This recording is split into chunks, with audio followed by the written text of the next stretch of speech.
And now, it's 10 a.m. Let's just get down to it. And it's time for your sports fix. Strap yourselves in, folks. From two guys who have covered the teams you're passionate about for years. We are professionals. This is Jake Scott and Ben Anderson on 97.5 The KSL Sports Zone. Jake and Ben, 97.5, the KSL Sports Zone. Jake Scott, Ben Anderson, thank you for making us a part of your Tuesday. What's going on over there, Ben? Doing well. How are you? Don't love 8 o'clock starts, or let me say the day after 8 o'clock starts. But, you know, at least it didn't go to overtime. It was actually a really quick game. It was a pretty brisk game as far as no games. free throws. Yeah. So that's nice. I honestly don't have that much to complain about. Yeah, especially when you've seen the Lakers and the Thunder, 3 of the last 3 games. Oh. Those guys all shoot a lot of free throws. Unbearable. Shea lives at the line. Luka lives at the line. LeBron, not yet, but we'll get back to living at the line. So, yeah, last night was unbearable. Really quick. Steph only took 1 foul shot.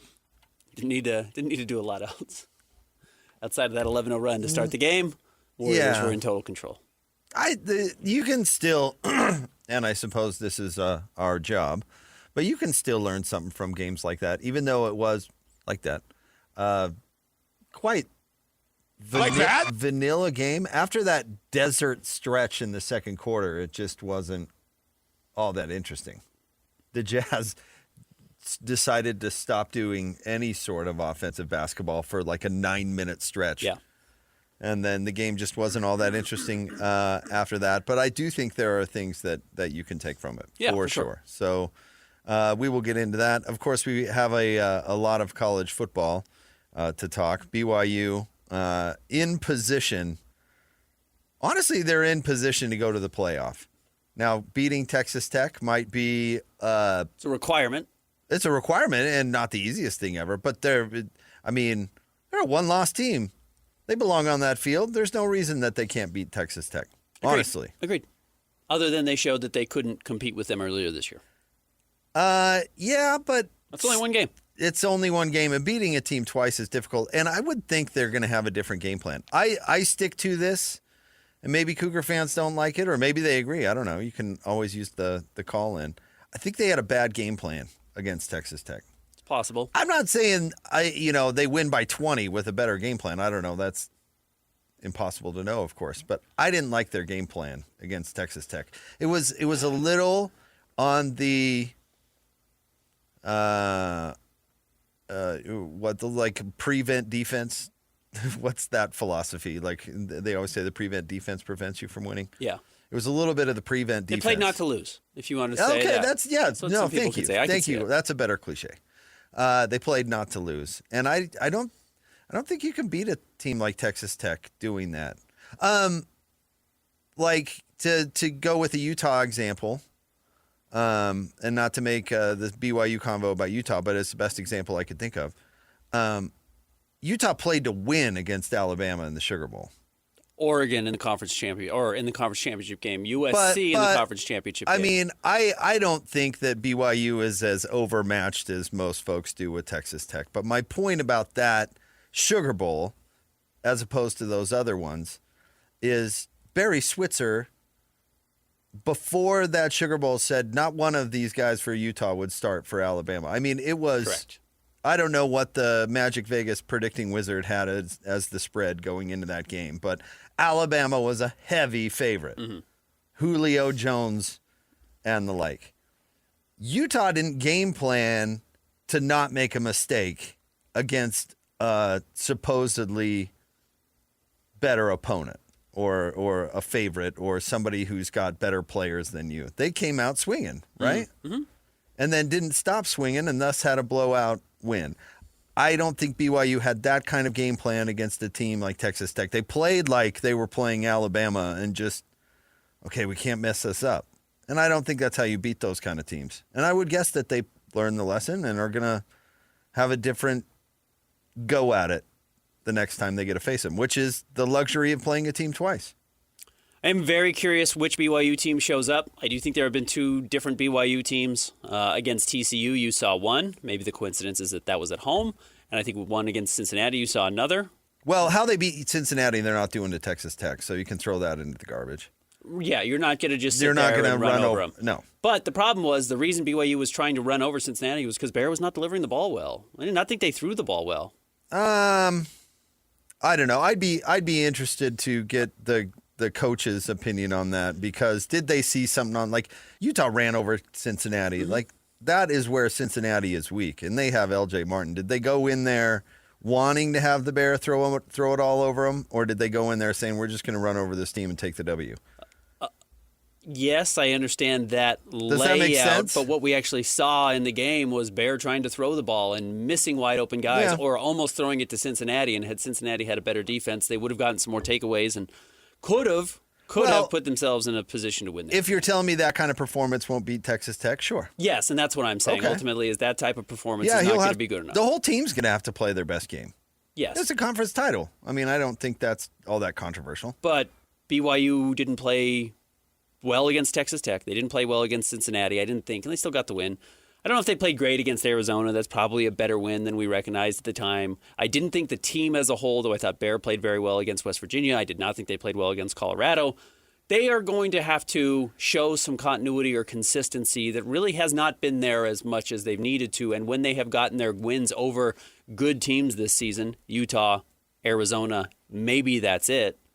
Been really close wins, and I don't think that's how you're going to beat Texas Tech. Not that you're not going to beat them close. You're not going to blow them out, but you're not going to play the way they did against those teams and escape with the conference title. Oh, I think that's exactly, well, making it ugly is exactly how they're going to beat Texas Tech, and then just make enough plays on offense to get over the hump, and that's how BYU wins games. But if you want to look at stretches of the Bear in particular, to beat Texas Tech, they're going to need second half against Iowa State Bear, where he was magic. West Virginia Bear. Right. Yeah. And so, I mean, we can look at stretches that he played well or didn't play well, and I would also argue he didn't lose it against Cincinnati, which is important, because he could, at that possession, easily lose games for you. And he did not do that against Cincinnati. But you need more than that. You need second half Iowa State. And can he do that for a whole game against a defense like Texas Tech? I don't know. That's a tall order, especially for a freshman.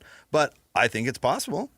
Absolutely it's possible, especially if the coaches put him in the right position to do it, which maybe is impossible, I guess. I don't know. I don't know. I don't know if the offensive line is good enough to give him that type of time. I don't know if his ability to run the ball will force the defense to pay attention to him enough to where he is able to throw the ball convincingly. I actually don't know if it's possible, to be honest with you. I think BYU has a chance that they're that overmatched against Texas Tech. Maybe. And Texas Tech might be that good. They have been really, really elite with the exception of one weird game this season. Yeah, and in the Sugar Bowl season for the Utes, Derek Shelby was a 275-pound defensive tackle that had no business even not getting pancaked on one play. And he was awesome because they schemed him into the right position to be great.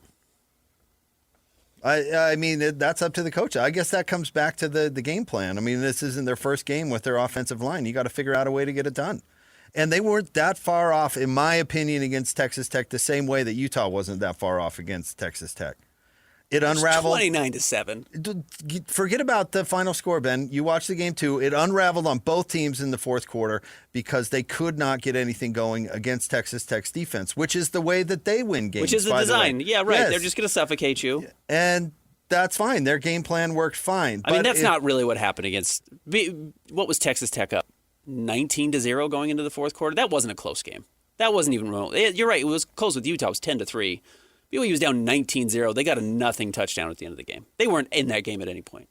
So I'll push back on that. Those weren't similar at all. BYU got their butts kicked. That game wasn't close at all. They played. It was so. I remember the Monday after that game, we talked about how similar the two games were. So I mean, we can split hairs over that. The point is, it was 26-0 before BYU. The point is that Texas Tech is not invincible, in my opinion. I agree. If you want to stay on Utah, if they made 2 or 3 more offensive big plays in the third quarter, it could be an entirely different story. Sure, yeah. If Utah makes a couple of plays in the fourth quarter, Utah had a chance to win that game. And that game was at Rice-Eccles. Texas Tech was playing at home in Lubbock. BYU was not in that game as a result, I think. But I do think it's fair to go back and look at what Texas Tech has done this season. And they haven't played anybody outside of Utah and BYU either. You know, that's the advantage that every team in the Big 12 has right now, is that the rest of the Big 12, outside of those 3 schools, Texas Tech, Utah, and BYU, are all quite lousy. But Texas Tech has won games 67-7, 62-14, 45-14, 34-10, 35-11, 42-17, 42-0, 43-20, 29-7, 48-9. Their loss is 26-22 on the road at Arizona State, which was shocking and a real credit for Arizona State and what they've done this year. But they have not been involved in close games at all this season. Yeah, because their defense is really good. And their offense is really good. They're scoring 40 points every game, and they're holding everyone to 14 or fewer. This Texas Tech team is playing at an absurdly high level. We've seen front-running teams before. And, yes, their defense is absolutely elite. I think if Arizona State proved anything, is that if you can trade blows with them a little bit and slow down their offense, and get to their backup quarterback, then they could be in trouble. That backup quarterback carved up Utah, he so did. it's not like Absolutely. It's not like he was inept. Let's not pretend like that guy was not capable of winning a Big 12 game because he beat the third-place team in the Big 12. He did. So we can note that all day long. But I think you were arguing that he should be their starter after he beat Utah. It did. It looked like that against Utah. It has not looked like that since. I mean, so we can throw that out there, but I think that BYU is more than capable if they match up. And I want to say if because there is football to be played after all this weekend. And you got to keep your eye on the ball. But barring a catastrophe, that should be the matchup. And I think BYU can beat Texas Tech. Absolutely. It's going to have to come out, like you said, and they're going to have to throw the ball all over. They're going to have to move the ball through the air. They are not going to be able to rely on L.J. Martin or Bear Bachmeier's ability to win the games with their legs. And that doesn't mean you could ignore that, but you do have to find a way to move the ball through the air, and that assumes that BYU's receivers are going to be healthy, which we don't know if that's the case. No, either. Arizona State did what Utah couldn't. They loosened up Texas Tech because they had a quarterback that could make plays. Mm-hmm. Fact. Yeah, absolutely. BYU lost to Texas Tech in the first matchup because they ran their head against the wall 95 times or whatever. I'd have to go back and look at the box score. They didn't run it 95 times, obviously, but it wasn't going anywhere ever. So got to figure out something else. BYU ran for 67 yards on 27 attempts. Yeah, they couldn't move the ball at all. They just running into a brick wall over and over and over. Right. And Bear threw for 188 yards. Because they didn't want to sling it. And I think they're going to have to ride or die with the Frosh. And it was eventually going to come down to that at some point this season. And I think that's their way to win. I think BYU's defense is more than good enough to stand up against Texas Tech. They held Texas Tech to 29 points. Again, they score 40 against basically everybody. I think they're more than capable of putting a performance good enough to win. Can the offense figure out from the mistakes they made? And they're going to have a little blind faith.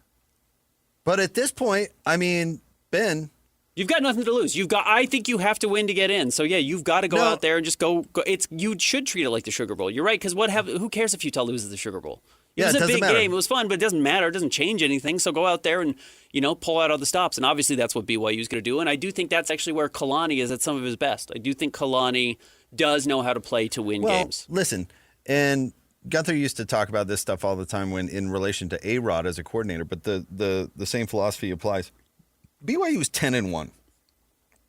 Bear Bachmeier is good enough to get his team to 10-1. And you can go back and nitpick every performance all you want. But Isaac Wilson wasn't 10-1.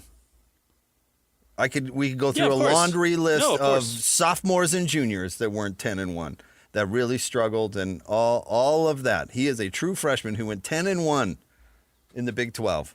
I think that should inspire some confidence in the coaches that he can to let it loose and go out and make plays.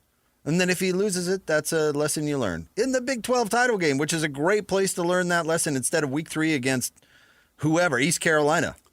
Again, this is the silly thing about the college football playoff is that we're acting like all of BYU's season and the success of it hinges on whether or not they make this arbitrary playoff. It doesn't. It's already a success. It's a huge success. Yeah, and Utah's season's a success too. You've both found a lot of talent. You have good quarterbacks that are going to be coming back next year. I don't know which one it's going to be at Utah, but you're good to have either one. You're going to be in good shape. You hope it's not neither, which is a possibility. Yeah, I guess that would be a very extreme outlier, but one of the two is going to say, well, I have a starting job at a place I've performed well, and I'm going to get $1 million a year. It's a pretty good baseline, but Bear's going to be the guy for BYU for the foreseeable future, and he looks awesome doing it. Yeah, you're in great shape. Both of these schools have had really good years, and to have it overshadowed by what happens tonight by 13 people in the playoff committee tonight and a week from tonight, and then whatever the Sunday is after conference championship weekend when they decide all this nonsense is silly to me. Well, they should they should work out a game plan they're thinking about for the title game against UCF. Again, no disrespect to UCF, but you should try out some things. Yeah. Against the Scarlet Knights. Stay healthy. And That's stay what they healthy. should try. Yeah, absolutely. Stay healthy. Absolutely. All right, stay tuned. We've got top 3 stories of the day at KSLSports.com coming up next. Yes, we will touch on last night's Jazz game against the Warriors because there are things to take from it, certainly. So stay tuned. It's Jake and Ben on a Tuesday, 97.5, the KSL Sports Zone. It's time to break down the biggest stories of the day. This is the top 3 stories of the day on KSLSports.com. 97.5, the KSL Sports Zone. Jake and Ben, 97.5, the KSL Sports Zone. It is time for the top 3 stories of the day. KSLSports.com, brought to you by J. Brooks Jewelers. Cherish your love with J. Brooks Jewelers. Explore their expertly crafted engagement rings made from the finest materials. J. Brooks Jewelers. All right, Christian, where do you want to start today? Number 1, the Jazz struggle on the road against Golden State. That they did, Ben. They lost 134 to 117. Similar problems to some other recent losses. They can't keep anybody away from the basket, which is definitely an issue. They had some offensive lapses in this game, but Keontae George continues to be consistently good, which I do think is notable. He's getting better. His problem has been the roller coaster, and he's not on the roller coaster. It is consistent, it is effort, and even his bad games aren't so bad. He was putting up big numbers early in the season, and his shot had not come around, which is not unusual for most NBA players. And it's really not uncommon for Keontae. He's generally a little bit of a slow starter before he dials in a shot. Over his last 5 games now, including last night, he's averaging 28.4 points per game, 7.4 assists, and he's shooting 49% from the floor and 39% from 3, which are all-star numbers, obviously. 28, 7 on nearly 50 and 40 is really, really impressive stuff. But he's not giving up even when they're getting ragdolled, which I think is No, in fact, he's notable. playing seemingly more mature. Yeah. He is not just saying, all right, well, I'm going to get mine. He got a little bit. I'm going to try and get 30 last night. He took a couple of shots that he doesn't usually take. And even then, I think he was 10 of 17 from the floor. So it's like, yeah, you have the grace. At this point, is the only player on the team who can generate their own offense. Actually, I think Ace Bailey can too, and the Jazz just aren't really running it for him, which I totally understand. 15 games into his NBA career. But, you know, it is the flaw with Lauri Markkanen. As good as Lauri has been, he is still very dependent on other people creating for him. And, you know, if you can get him in the post, if you can get it down low, he can turn and dunk on guys, but then you've sacrificed the spacing that he brings, and you might as well just play him at center. So I do think that continues to be one of the issues with Lauri, despite how well he's played this season, and that, you know, because the Jazz are switching so many things, you can get Steph Curry on him, and then Steph's just going to torch him. So at this point, Keontae George is playing like the Jazz's best player. And that means a lot of things, which is great that he's performing this well. If Keontae George is your best player in just his 3rd season in the NBA, it probably is an indicator that your team's headed for 23, 24 wins. And then the other thing I would note is that Bryce Sensabaugh this year is last year's Keontae George. Not comparing their game necessarily, but Bryce actually had his head on straight for most of the 19 minutes that he played. Like, shot selection was pretty good. He was out there guarding.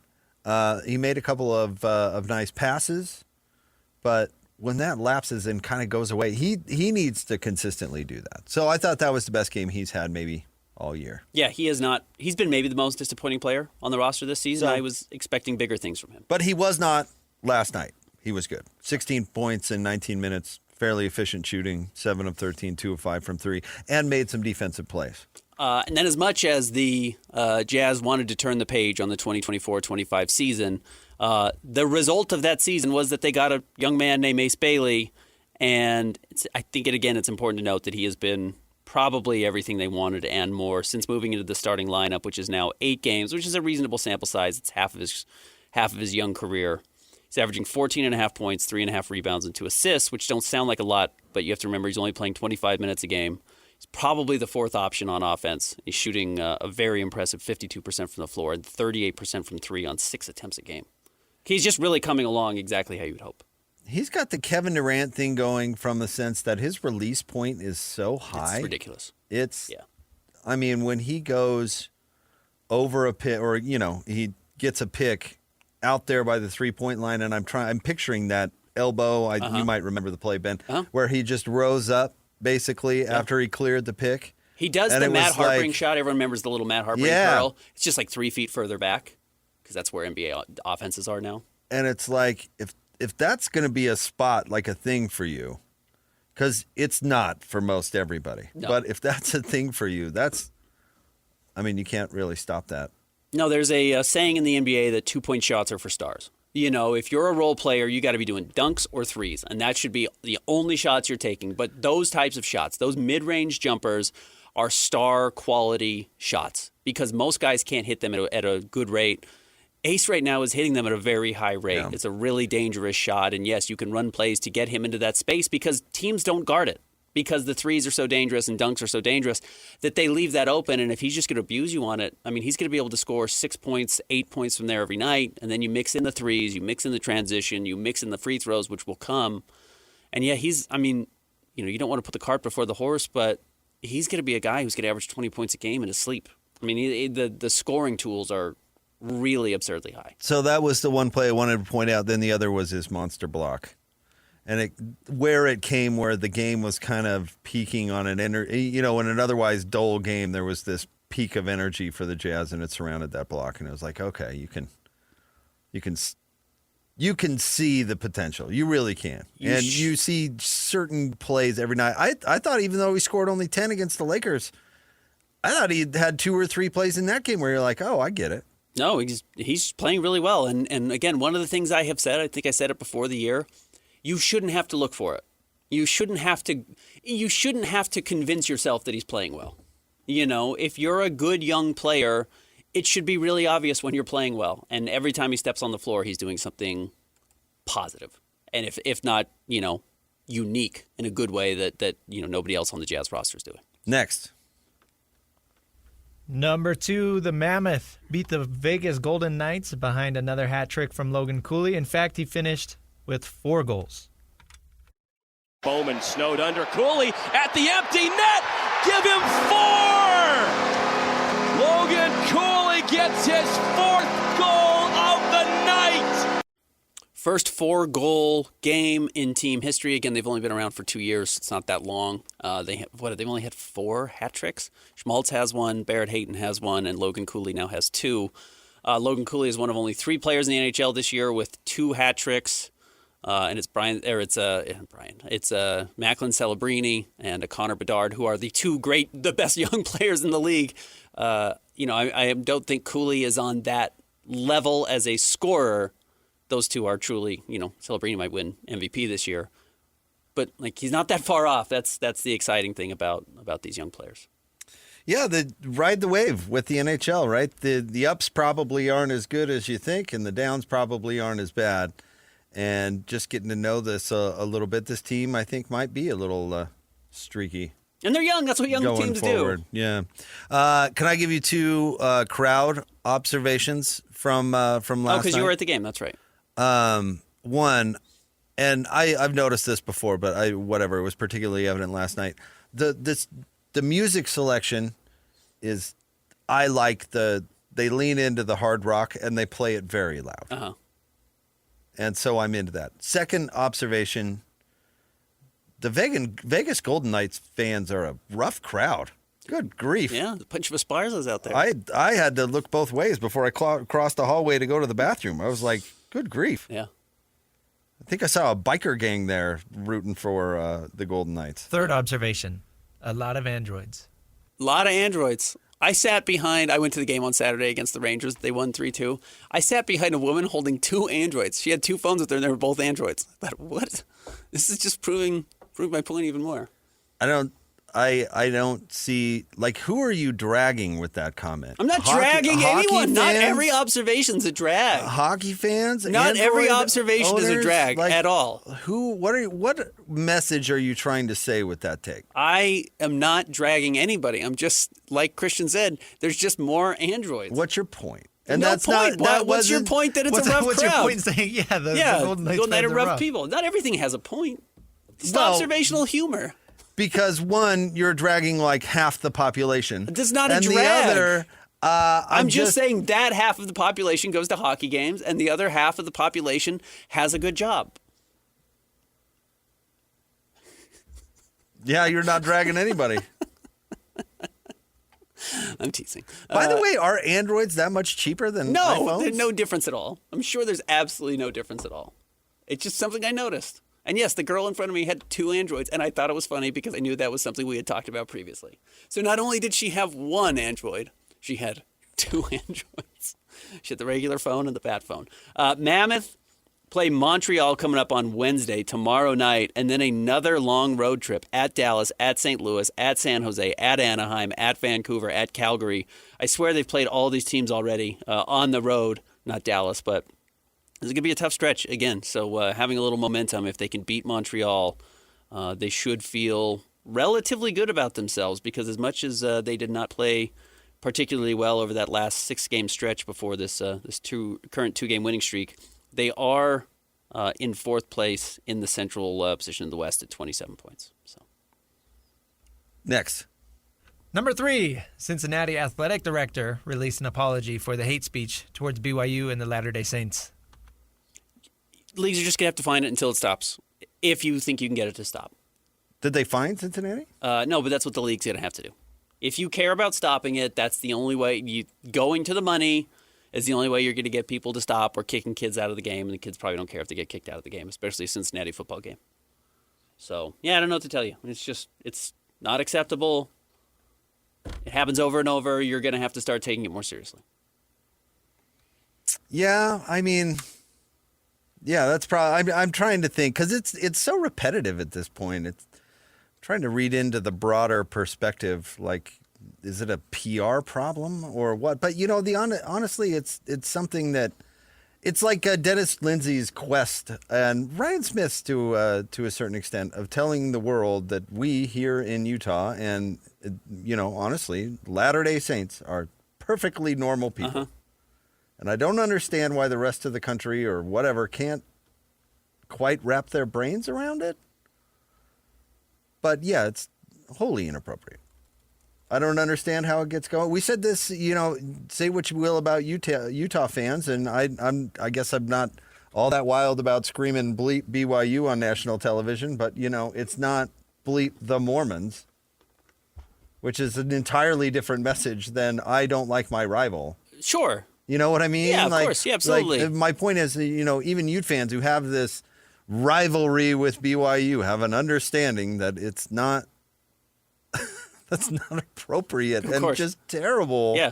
You know what I mean? So I don't understand why in Cincinnati, of all places, or Colorado, for crying out loud, or Arizona, right?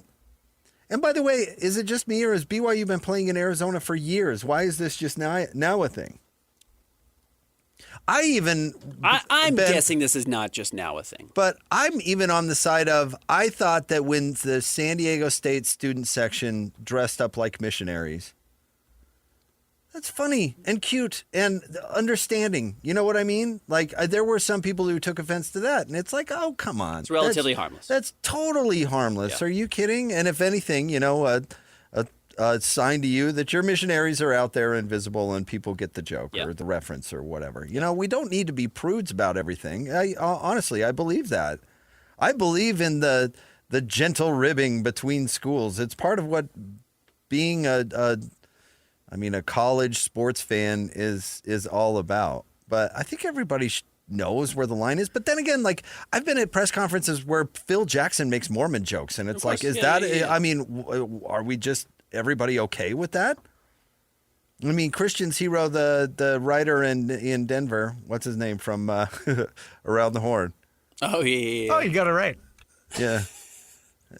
Like that guy writing a whole column about it when the Olympics, like that stuff isn't okay. Why is it the last group of people in this country that you can get away with doing that sort of thing? I don't know. But I'm with you. I don't think people should get away with it. So if that's the conference fining and that's what it takes, I guess. But this one baffles me because it's not really hard. It's not hard to leave religious groups out of your chance. It's not really difficult to find a better chant to properly, I don't know, express your displeasure for your loss. It's not really difficult. Yeah, it's not more complicated than you got to find the schools and you got to kick out the kids who are doing it. Or whoever's doing it. Maybe it's not the kids. Whatever. Yeah, that's how you have to do it. That's how you have to approach it. If you want to put an end to it, if you actually care to put an end to it, you do. And if you don't care to put an end to it, then don't do anything. Well, they haven't really done anything, or nobody's really, other than statements which really don't do it for me. I don't know about you. But then again, we're familiar with it. We live here. We love it here. Yeah. We love the people here. We love the people we talk to and work with. Well, Colorado got fined $50,000. Did they? Okay. When this happened earlier this year. So let's see what happens to Cincinnati, and then you just have to start bumping it up to it's $250,000 every time, and just say, yeah, you guys are either going to police it and you're going to, employ enough security at these games to stop it, or you're going to pay $250,000 fines every time. If you care about it, that's what they can do. Maybe that this is a situation where my prescription for fixing the streaking problem is. You're talking about the stocks. Well, like severe public beatings. Yeah. I think that would get it done. Next time your team goes on the road at Provo, you have to sit in the stocks outside LaBelle Edwards Stadium. That works. Problem is, the people are too nice. They'd be like, "Oh, can I get you some can water, I get you pal? some food? You look cold. What's your You want favorite some type BYU of blanket?" Creamery ice cream? Yeah, right. I'll bring you a and- cougar tail and a minky. And you know what? This is the best reward I've ever gotten. Like people were pointing out too that apparently the church donated. I can't remember the dollar figure, but Cincinnati has this philanthropy where they do food, like food pantry stuff. And so the church donated, I can't remember what it was. Maybe we can Google it real quick. But it was like $50,000 worth of food or something crazy. And they put it out, the video. You can see them unloading the trucks and all that. It's like, these people are very nice. Yep. Anyhow. Yeah. The stocks. Bring them back. Yeah, bring them back. I like that. It is a Tuesday, meaning it's a Jazz Ticket Tuesday. Caller number 12 right now, 801-575-ZONE. You're going to win 2 tickets to go see the Jazz and the Kings on Friday at Delta Center. 801-575-ZONE. Great way to spend your Friday after Thanksgiving. Make it happen. Yeah, absolutely. 801-575-ZONE. Stay tuned. More next. 97.5, the KSL Sports Zone. Nobody gets you ready for Utah football more than the KSL Sports Zone. Ready? The regular season comes to an end for Kyle Whittingham and the Utes as they hit the road for a battle against Kansas. Your home for the best coverage of Utah football is right here on 97.5, the KSL Sports Zone. You're listening to Jake Scott and Ben Anderson on 97.5, the KSL Sports Zone. Jake and Ben, 97.5, the KSL Sports Zone. Want to remind you to join Hanson Scotty from noon to 3 at Tim Daly Nissan Southtown. Coming up today, 11155 South Jordan Gateway in South Jordan. Tim Daly, home of the Forever Warranty. Ben, we talked about it a little bit yesterday, but Utah, and BYU for that matter, I should say, caught a break with the Mighty Ducks of Oregon trouncing the Trojans of USC. Yeah. Once again, Stinkin' Riley comes up short in a big game. It's kind of his thing. Yeah, I don't think he's won a big game since he has been coach at USC. Honestly, we can go back and look at it. But, I mean, think about it. They didn't play anybody the season that they played Utah in the Pac-12 title game. If you go back and look at their schedule, it was absolutely nothing except for Utah, who beat them twice. 6-13 against ranked teams during the Lincoln Riley era at USC. That stinks. Stinks. 6-13 is bad, actively bad. You're not Arizona, right? Arizona 6-13. That right. means you beat Cincinnati when they're ranked 22. You Or sneak even- a win over whatever. Even like a mid-level team. No, you're But USC. you're USC. You're right. supposed to be ranked every week, forever, every preseason, every week during the season, every college football playoff ranking. You're supposed to be in the conversation. And if you're that good, you should beat most of the teams on your schedule. Let alone regardless what their ranking is. losing to Utah twice. Yeah. And missing out on a college football playoff that year.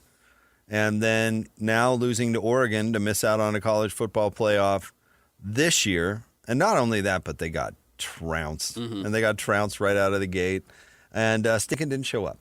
So you could imagine Ben. He was probably a little grumpy in after the game and in the post-game press conference. Now, let's play you a clip here. Now, a reporter asked a question, and we're not going to air the question because you can't really hear it, but he asked Stinkin about a sign making fun of Stinkin during college game day.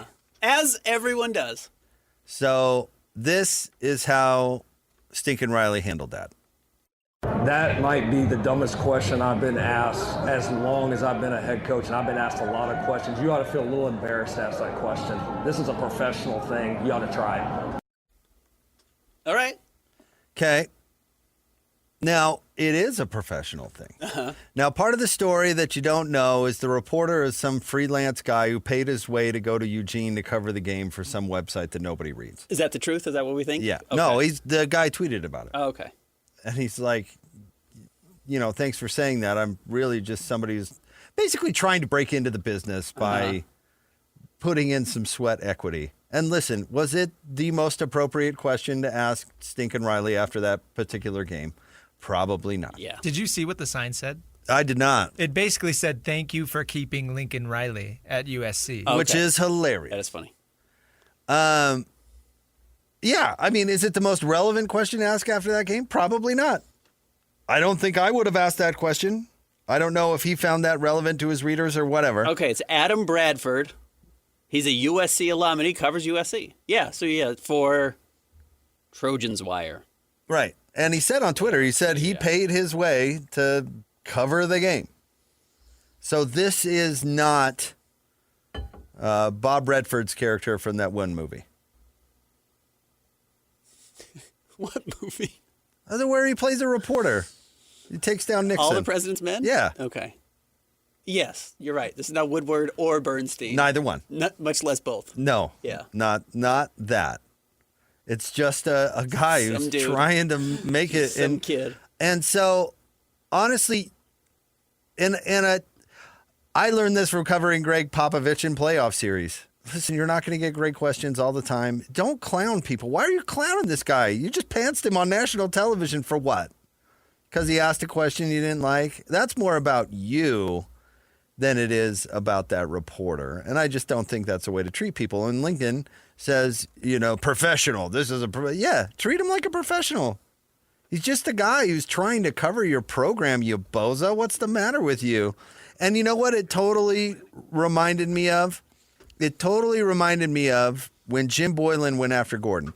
And here's what people don't remember because we all get caught up in the ball didn't go in the hoop. And we can play the whole thing and have a laugh. But a student reporter asked Jim Boylan a question, and he totally went after this guy. Yeah. I mean, completely unprofessionally went after this guy. And what people miss about Gordon is that Gordon was standing up for this person that Jim Boylan was humiliating for no reason. Yeah. And so here's that clip so we can all have fun with a memory. Coach, you started that second half missing your first 12 shots. Explain how you were feeling during that run. Like, that's how I was feeling. How am I supposed to answer that? How would you be feeling? What was the reason for the offensive inefficiency, Jim? Ball didn't go in the hoop. Why not? Ball didn't go in the hoop. Were you happy with the schemes? Next question. Coach, Don't come here once every 2 years and ask those questions. I don't want to hear that from you. I can ask the question. Good, That's ask. fine. I'm not answering it. Don't come here once every 2 years. I don't want to hear that from you. Break. Yeah. I see you to show up. Show some class. Legendary. Yeah. Incredible. Stays But why funny. is Jim going after? Okay, the question where he said, "How were you feeling?" is not. That is never a good way to frame a question. No, it's a terrible just question. not. Unfortunately, It's not- the kid asked a bad question. He did. And honestly, it wasn't the only bad question asked at that press conference. I am sure. Yeah. You don't go after somebody like that. That's totally inappropriate. Yeah. Again, part of the deal when you're doing college sports is you are getting kids like the Trojans Wire kid, and I get he's And paid it's his more way true or now whatever. than it used to It be. is more now, but there are kids from the local paper, the school paper, cutting their teeth, trying to learn how to do this type of stuff. And you know what? You got to play along. And the kid asking Lincoln Riley if he saw the sign at College Game Day is, yes, that's a stupid question. It's a bad question. I get why Lincoln Riley said what he did. Going back to Jim Boylan, his response it's pretty pathetic. But Jim Boylan was a pathetic person. But what did they have in common? It was coming undone on Jim Boylan. Right. Like, he was not long for that job at that point. He had just lost to BYU. He probably knew it. And stinking, if they could afford to fire him, they would have done it yesterday. He just lost another big game. He's about to cancel the Notre Dame USC rivalry. Like, bozo material. Bad fit at USC. Dan Lanning had this to say about Lincoln Riley and the USC program before their matchup. They're living off their history. Matt Leinart, he ain't walking through there. Reggie Bush ain't going to show up. But I'll tell you who he is. Dante Moore's going to show up. Bryce Betcher going to show up. Poncho going to show up. Blake Purchase going to show up. You got the Warriors necessary to go walk out there and deliver. Understand something. Why are you wearing black? You're going to a Trojan funeral. He is right that they are living off of their history. There is nothing promising coming out of USC. As long as Lincoln Riley is there, he doesn't know how to do this. He's not going to right this ship. Do you know how much better they would be with Kalani Sitake as their head coach? Light years better. With an identity, with a culture, with a recruiting concept of what he wants to build as a team, what he thinks the strengths could be. Lincoln Riley really feels like he's just throwing darts. I mean, it's wild how incompetent he's been at a job that he's doing exactly the baseline level job. The performance he's getting out of his team with the talent they have and the money they have to spend is what is truly replacement level. It's bizarre. He was a bad hire from the beginning because he is a bad fit. I mean, I guess I wasn't aware how bad his personality would be a fit there, but his whole scheme, like, Ben, you don't hire John Grisham to write a poetry book. Right. You don't hire. If you're USC, the thing is USC hasn't changed. The ability for USC to get players in their rep, and here's where Dan Lanning's right. They're all living on the history and all that stuff.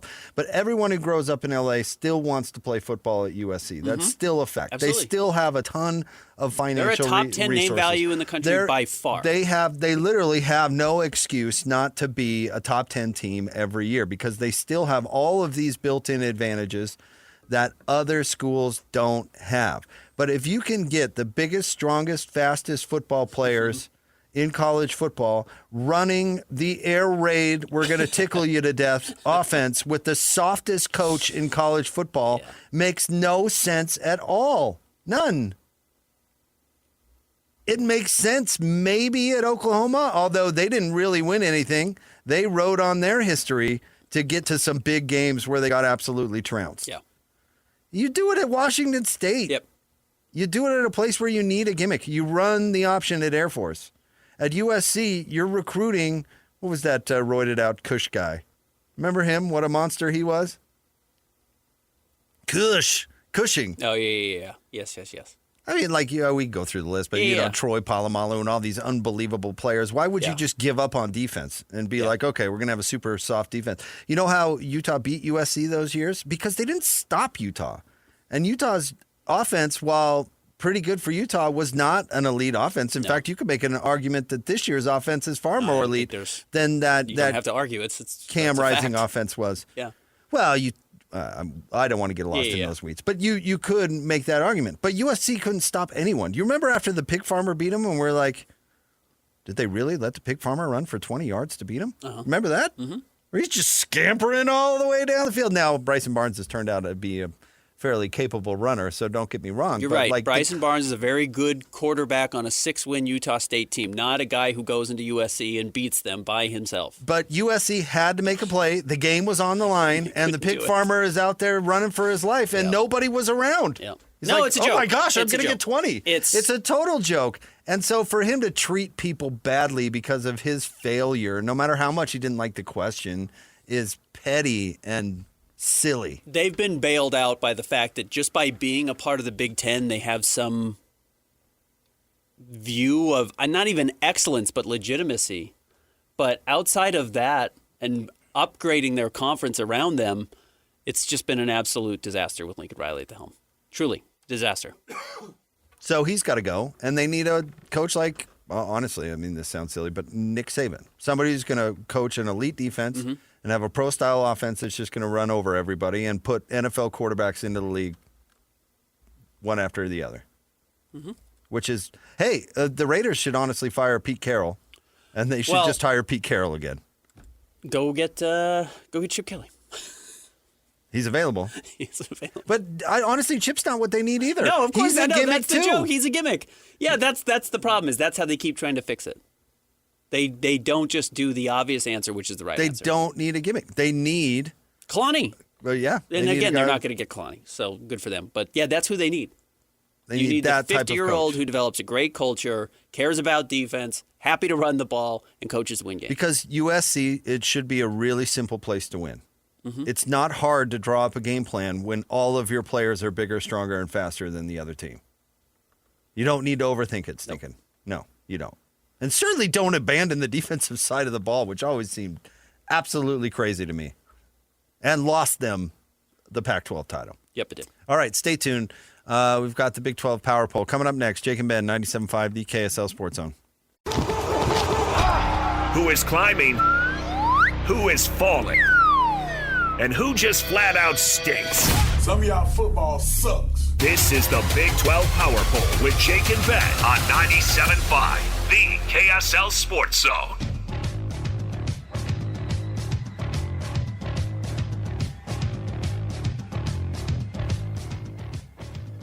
Jake and Ben, 97.5, the KSL Sports Zone. Want to remind you can win big every Wednesday on the station with Win Ticket Wednesday. This week, you can win tickets to go see Nate Bargatze on the Big Dumb Eyes Tour at the Delta Center. Listen to the KSL Sports Zone all day on Wednesday for your chance to win. He's some sort of comedian. Yeah, he's funny. You going? Family man. I don't think so. Have you seen him before?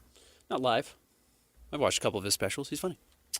Time for the Big 12 Power Poll, where we rank all 16 teams in the Big 12 from bottom to top. Where do you want to start today, Christian? Look at this, guys. Oklahoma State.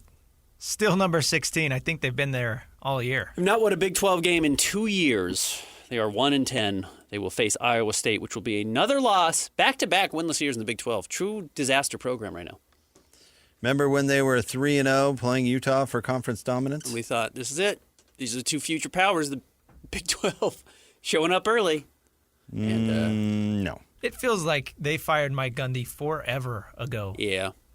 Wonder what he's doing now. He was talking about the hockey team, but it seemed like at the time he was talking about the hockey team, he was making fun of the football team because he said this is a hockey school now. I can't remember exactly what he said, but yeah, it certainly wasn't. It wasn't a glowing endorsement of the football team. It didn't feel like to me. So. Or he was complaining about Dan Lanning having $40 million or having too whatever much money. it was. He doesn't have any money. So, yeah, we'll see what they do in the offseason. And again, because of the transfer portal, you can turn things around quickly. So, but yeah, Isaac Wilson's greatest accomplishment might be putting an end to the Lincoln Riley, or not the Lincoln Riley, the Mike Gundy era in Oklahoma State. He started the snowball falling down the hill. Next. Number 15, Colorado. Also a disaster year. Probably gets a pass because of a little bit of what they did last season and because of what they lost. But, okay, why'd you lose everything and not retool at all? That standard doesn't apply to Dion. In what way? That you lose everything? They're never going to fire Dion. Their athletic budget, fundraising, or whatever, what do you think it was the day Dion got to town? 10 times what it was before? Yeah, it was $8 before that, and then it was, in the millions before. Or after. They're just not going to they're not going to walk away from that. There's no way. And Dion knows that, so he's going to leave that job when he chooses. Because he's just worth too much to the program financially. He just is. It is so strange. And what's funny is 3-8 at this point, if you were to remove Dion's sheen from the program, this is normal.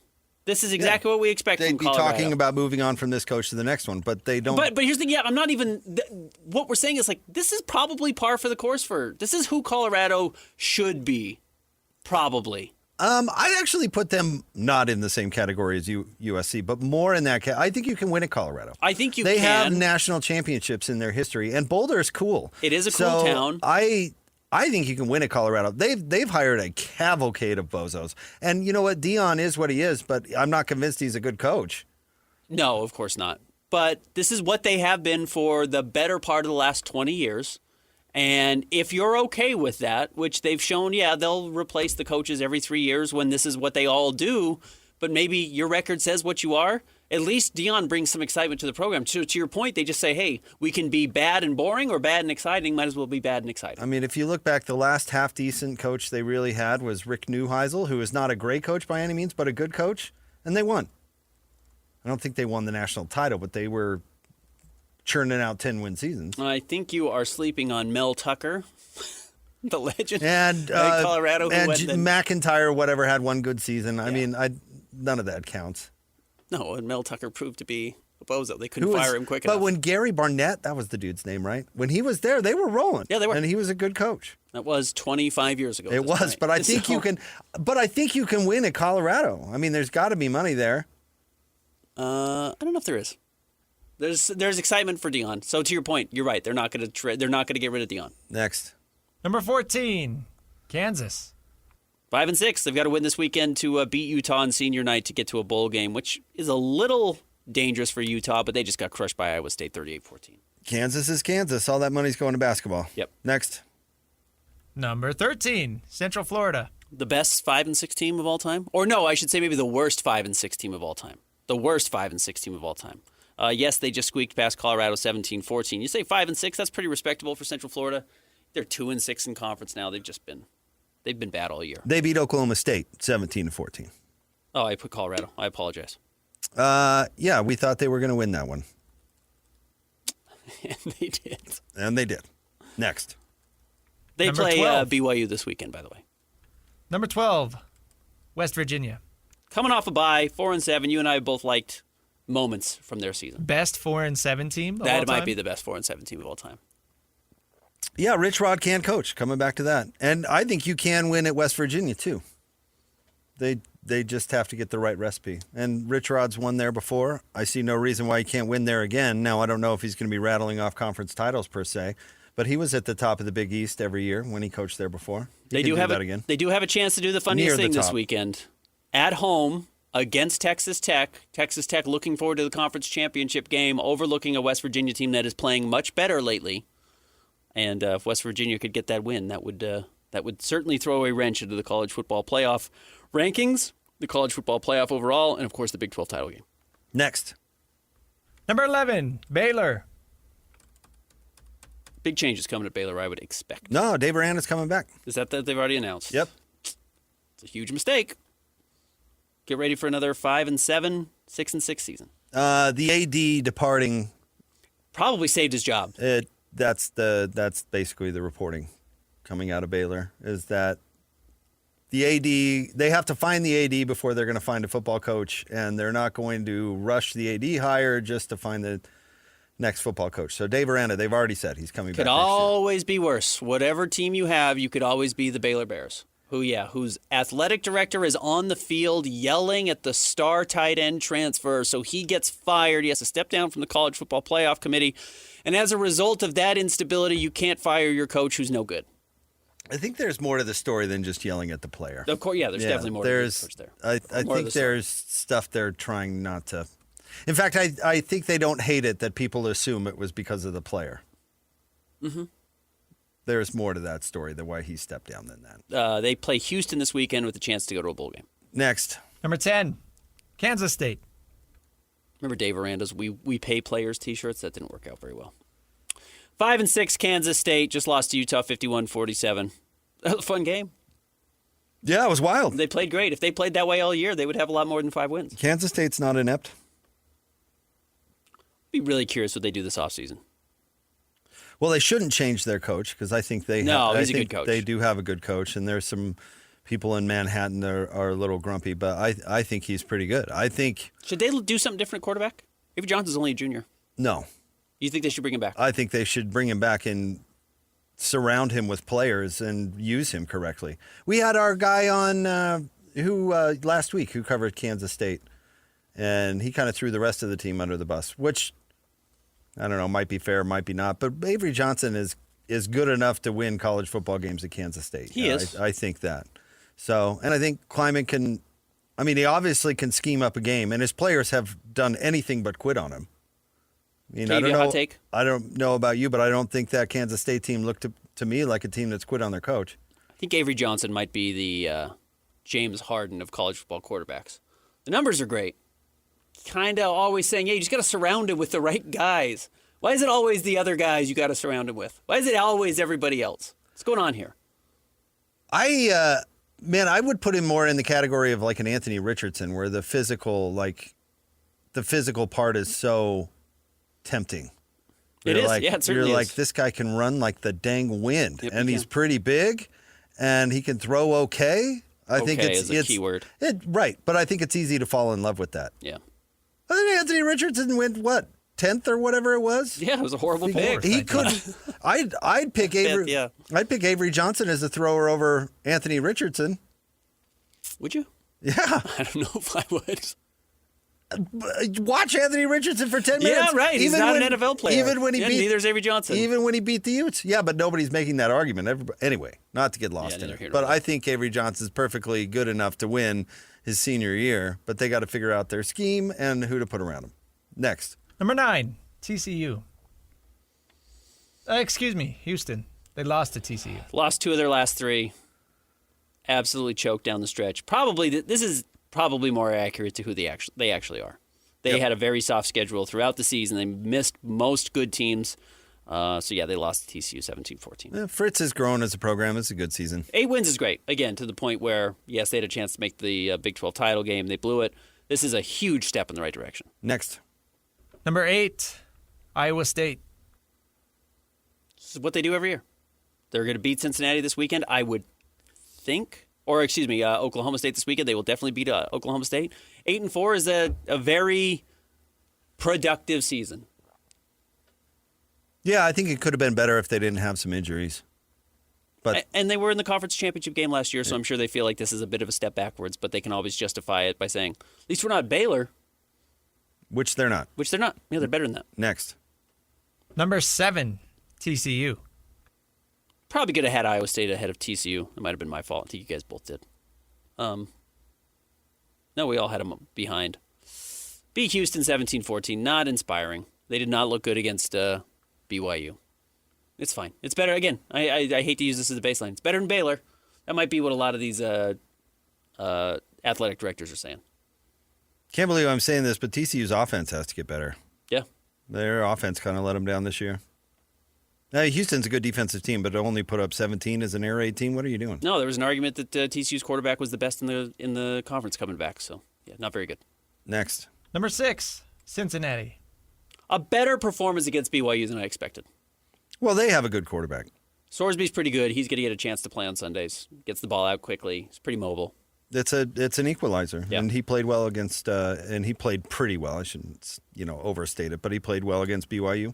2 bad against turnovers. A really good defense. Well, one of them was a turnover on downs, but then the wide receiver deciding to throw the ball on the ground as he was getting tackled was an interesting decision, and 3 missed field goals could have changed that game. But BYU put them in situations where they had to make tough plays that they aren't capable of making, and that's a credit to BYU. Next. Number 5, Arizona State. It is funny that 4 of the top 5 teams on this list are teams that came from outside the Big 12 not too long ago. Starting with Arizona State at 8-3, beat Colorado 42-17. They've got the rivalry game against Arizona this weekend. Well, the creme de la creme of the Big 12 wasn't left. That's true. It's not like the rest of these teams were finishing at the top of the Big 12 before. That's true. I mean, occasionally Iowa State would drop out of nowhere, but they it's not didn't come in and displace anybody. No. They filled a void left by Oklahoma and Texas. And probably not on the same level as Oklahoma and Texas. Agreed. And that's the PR problem that they actually face. No, that's a really good point. Arizona State beat Colorado, Arizona this weekend. Next. Number 4, Arizona. Beat Baylor 41-17. They play Arizona State this weekend. Really good year. 8-3 is a really good year. I think they probably beat the Devils. That's a fun game. Arizona State, again, has their backup quarterback, but it's a fun game. Yeah, dilly-dilly will have them ready to play. But I think Arizona, I don't think last year was an accurate representation of where Arizona is at a football program. I think Jed Fish leaving threw him for a loop, but I think they replaced him with a good coach in Brennan. So I'm not totally shocked that they're among the better teams in the league, but it took a minute. Noah Fafita, 2,900 yards, 25 touchdowns, 6 interceptions this season. He's playing great. Next. Number 3, Utah. Or, excuse me, 5 interceptions this year, 2,600 yards. He's almost exactly back to the player he was as a sophomore. Or as a freshman, excuse me. Utah beat Kansas State in the least wit way we've ever seen. 51-47 was the full transformation of Utah into something different in the Kyle Whittingham era. It was kind of fitting if that was his last game at Rice-Eccles. Yeah, I think it was willed to victory. The defense really has to recover. I don't think that's an accurate representation of the defense. It better not be. But to get run over like that is pretty wild. I don't think they'll get run over like that against Kansas. Like that? But like that? Like that? I would anticipate them beating Kansas. Yeah, they should. Next. Number 2, BYU. 10-1, beat Cincinnati, closed the regular season against Central Florida, set themselves up to be exactly where they wanted to be. It's a great season for BYU. To do it with a freshman quarterback is nothing short of remarkable. Yep. And to have a chance to play their way into the playoff, I think is pretty cool. I do think only one Big 12 team's getting in. So, Unfortunately, I think it's winner go. I almost said winner go home. I guess they go into a bowl game of and a some good bowl sort. game. Yeah.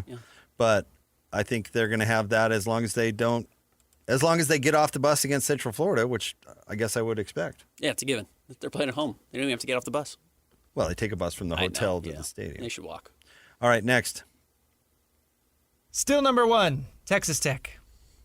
I don't like that they had a bye this late in the year. I love David James' idea of putting BYU Utah on the Wednesday before Thanksgiving and giving them a bye in that week. Okay. The week before. Like if you're going to have a November bye, play your biggest rivalry the Wednesday before Thanksgiving and have a bye going into it. I heard David talking about that today. I thought that was pretty brilliant. Because having Texas Tech have a bye now, it just makes absolutely no sense. Agreed. I would guess that the coach would say, give me a bye in early November. Yeah. Like a bye in late November doesn't even do you any good.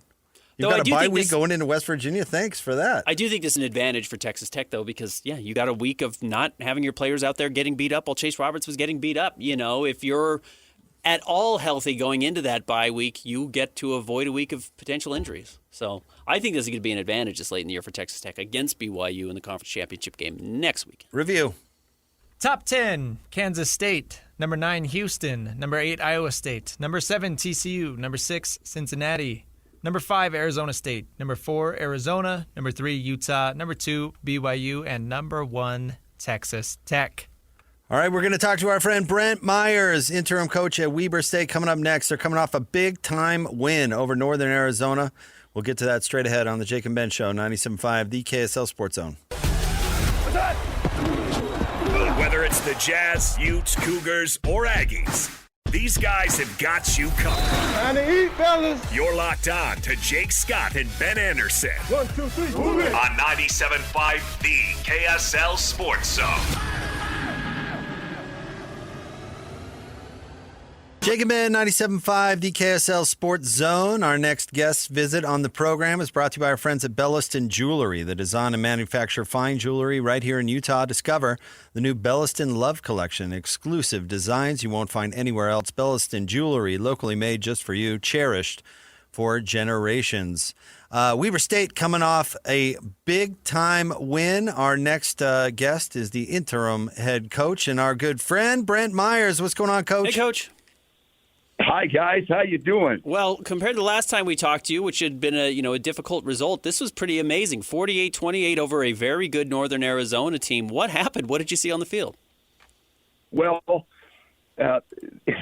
there's a couple things. I think that first and foremost, having our young freshman quarterback really, really helped us versus having to play a kid who didn't practice because our freshman quarterback got hurt. And there was just a really cool calm that our QB brings. And we took the first drive and we went right down the field and scored. A couple really good completions by him. We got him in rhythm. And next thing you know, we popped about a 40-yard run, and it was really well blocked. Wide receiver blocked a safety that we needed to make sure we got blocked on the perimeter, and we bounced a zone play and cut it vertical. And next thing you know, we're up 7-0. And I'm in the back of my mind, I'm going, oh, that's so good, because we started fast, which we emphasized all week long. And, from then on, our kids played so hard, and it was almost like they didn't doubt one bit that we were going to win. And interestingly enough, ironically enough, I was just having an exit meeting with one of my seniors, and he said to me, he goes, Coach, we went into halftime. I had no doubt in my mind that we were going to win. I looked at him, I said, really? And he goes, nope.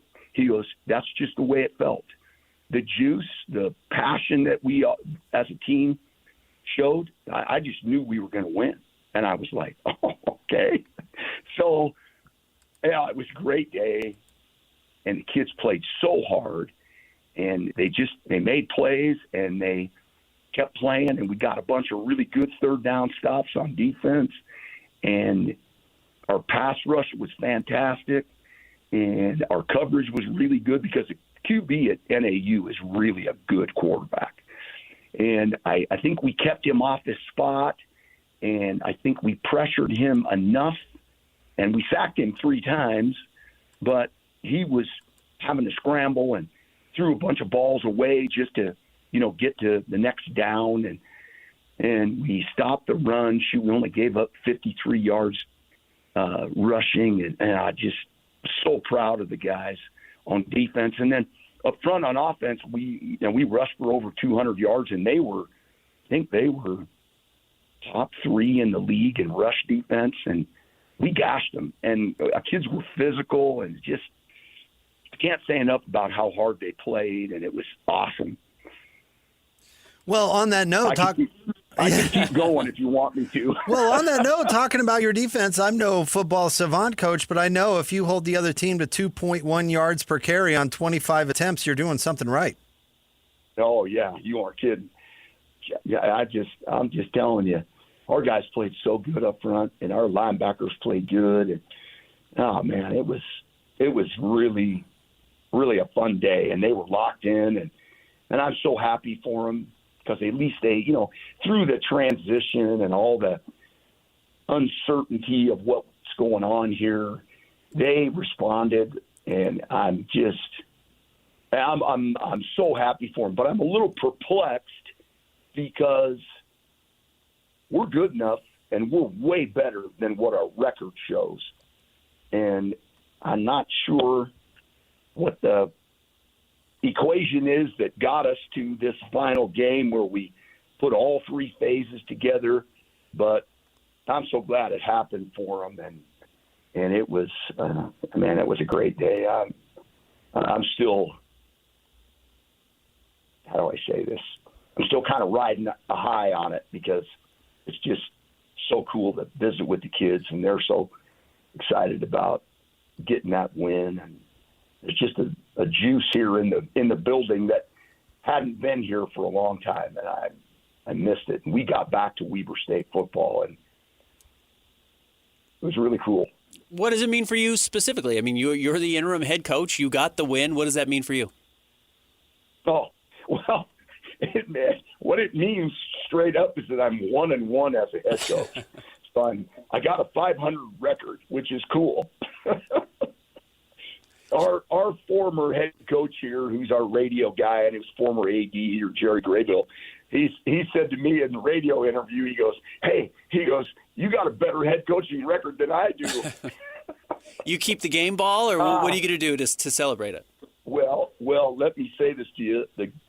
The kids gave me game ball, and they dumped 2 huge Gatorade deals of water on my head, and I'm not kidding you, it took my breath away, man. Hey, those Gatorade baths are cold. But it was really fun. kids are awesome, and I just so proud of our staff too, because our staff, coached with a ton of passion that day, and I really shouldn't say that day, but all week in preparation, we had a really good week of practice, and I'm one of those guys that if you don't practice it right, don't call it in the game. And so we, as the week went on, we kind of decreased but emphasized what we felt was going to be really good for us, and that's what we called in the game, and they executed what we practiced offensively and defensively, and I think that's maybe as much responsibility for why we played good is that the kids were successful at it in practice, and then they executed it in the game. And I'll give you a little coach speak. One of the things that I have kind of instituted with my O-line, but I instituted to the whole team, is what I stole from John Gruden called RCEs, okay? And RCE means recognize, communicate, and execute. And we kind of emphasized the part of it, the pre-snap communication, and then the recognition of the front, the formation, whatever it might be, and then the communication involved, then executing what we practiced. They took that to another level as a team, and that's why we played as well as we did, in my opinion. So it was really, really fun. All right, so what do Ben and I have to do to make this head coaching thing permanent? Who do we have to call? Yeah, who do we call? Yeah, what do you need us to do, Coach? And in all seriousness, is your name in the hat? Do you want this gig? Yeah, what's next? Well, the job officially closes on Friday, and I am going to apply for the job. In all the busyness that I have had in the last 2 days, I haven't quite finished my application, but I have to do that officially. That's all a part of it. I'm hoping to be considered. I don't know where that will go, but I got my fingers crossed, and we'll see what happens. I'd like to be the head coach, but I don't know that that's in the cards. I'm not exactly sure, and I really shouldn't go on beyond that. But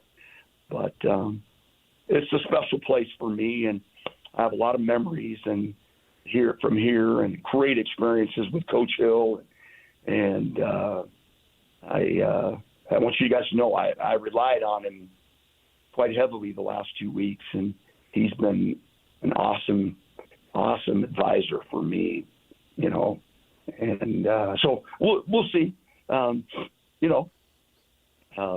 These are very unpredictable things, and you guys know it because you guys cover all the coaching changes that have occurred over the past probably 2 months now.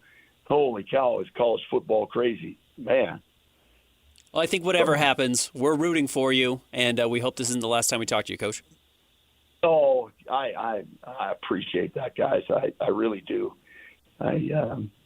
It's been a wide range of emotions, but it's been really, really an awesome experience for me. Well, congratulations on it. Congratulations on the big-time win, and we love talking to you, Coach. So hopefully we'll talk to you again really soon. Happy Thanksgiving.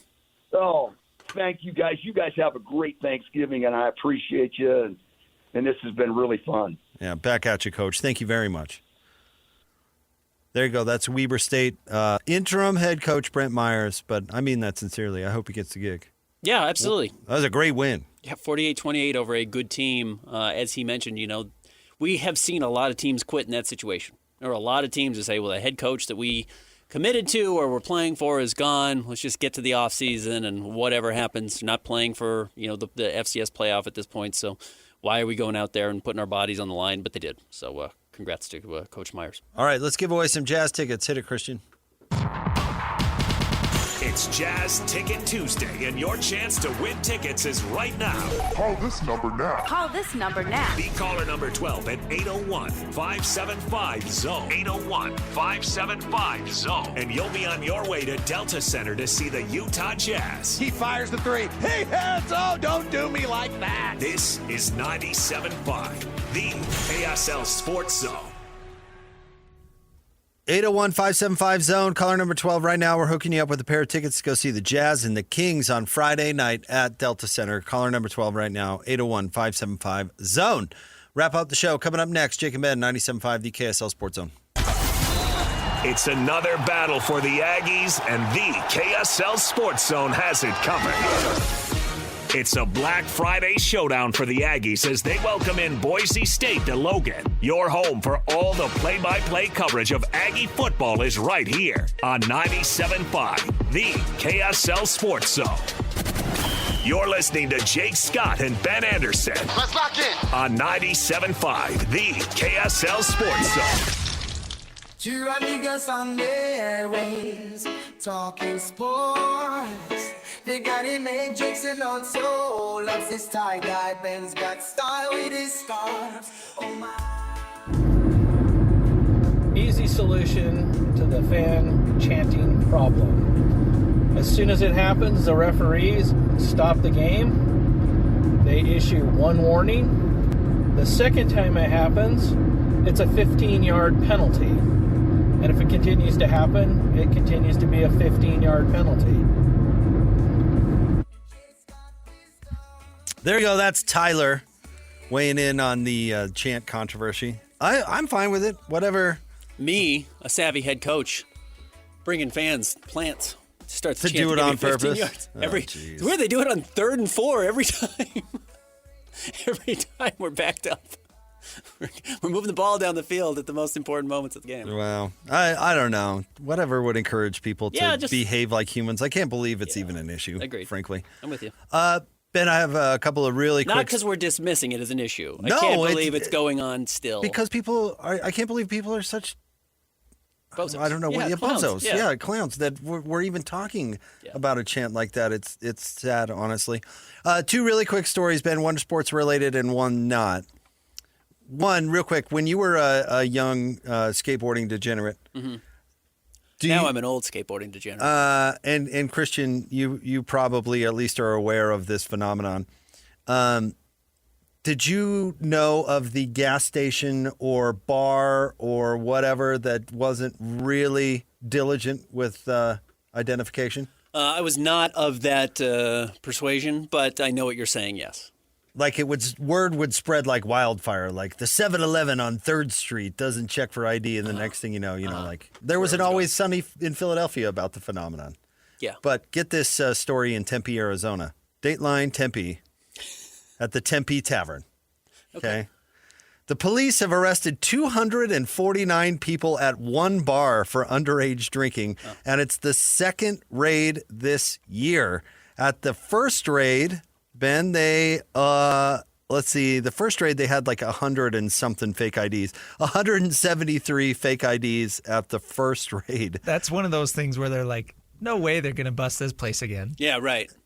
Yeah. They already hit it once. They're not going to hit it a second time. 250 people?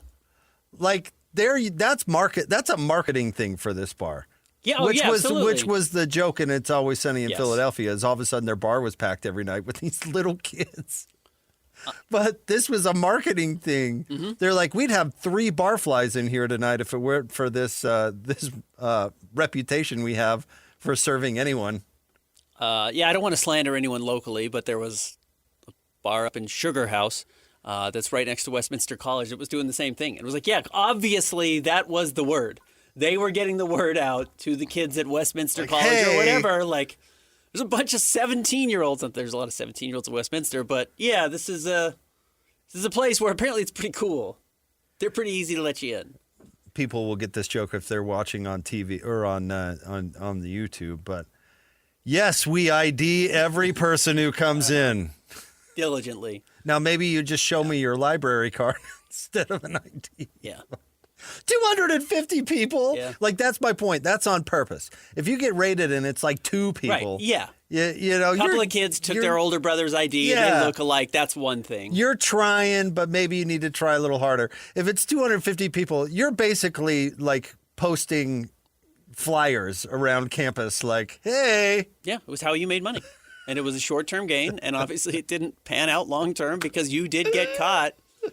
But word got around Arizona State like, hey, the Tempe Tavern, man.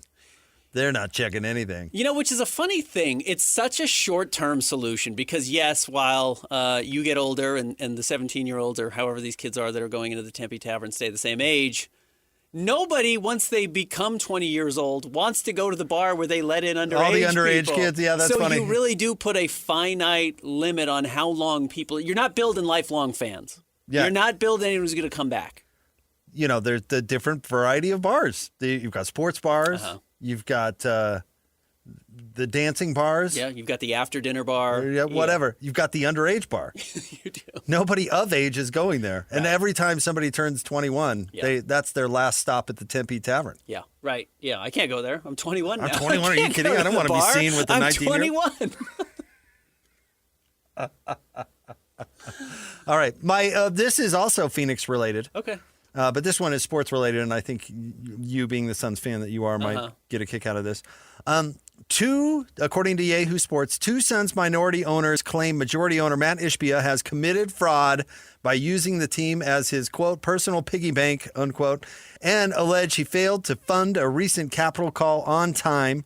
The suit alleged that Ishbia engaged in mismanagement, conflicts of interest, and a lack of required transparency. A spokesman for the Suns said this filing is a, quote, shameless shakedown dressed up as legal process, unquote. What are they going to say? But, you know, it's funny. The Suns have had a low-key great year. They're 11-7.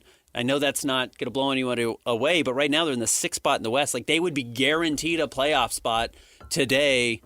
I like their offseason. They got rid of all the aging veterans. They put guys actually in positions where they're supposed to be. But, yeah, the front office is bad. The ownership is bad. And as much as they wanted to get off Sarver, and Sarver was terrible, I don't know if Ishbia is any better.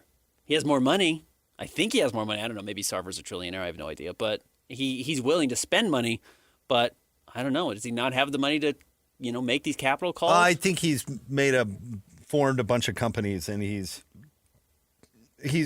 robbing Peter to pay Paul is what that might be the case. Is what they're accusing him of doing. But do people understand what a big deal this would be? Listen, the Millers still own. What has it been like? If they still own some of it, but yeah. They still own. They're a minority owner of the Utah Jazz. If all of a sudden it came out that they were suing Ryan Smith today, it would be for not paying bills. It would be crazy monumental news and a really bad sign for current ownership. Yeah. But maybe the Cleveland owner was right. This guy's a sleazeball. Yeah, I don't know if Ryan Sweeney still owns part of the Jazz. If Dwayne Wade came out accusing Ryan Smith of not fraud? Paying his bills. Yeah, it'd be a huge deal. Yeah. This is a huge deal. Yeah, this guy is a sleazebag. Yeah. So we'll be curious to see where this goes. Because this is not what they want to do. They obviously went to the guy and go, hey, this is not cool. Yeah, I'm curious. Were these guys? I honestly don't know. Were these guys previous owners under Sarver? And now they feel bad, and maybe they're the bad guys in the first place here. Again, we'll have to see how this plays out, but it's just been a really rocky start for Ishbia. This is not the first people who's accused him of bad ownership. They've had what's the word I should? They've had personnel issues inside their front offices. They've had improper work environments. So they've had a lot of mess, even with Ishbia taking over. All right, Hans and Scotty G are coming up next. Stay tuned. We will talk to you tomorrow on the Jake and Ben Show, 97.5, the KSL Sports Zone.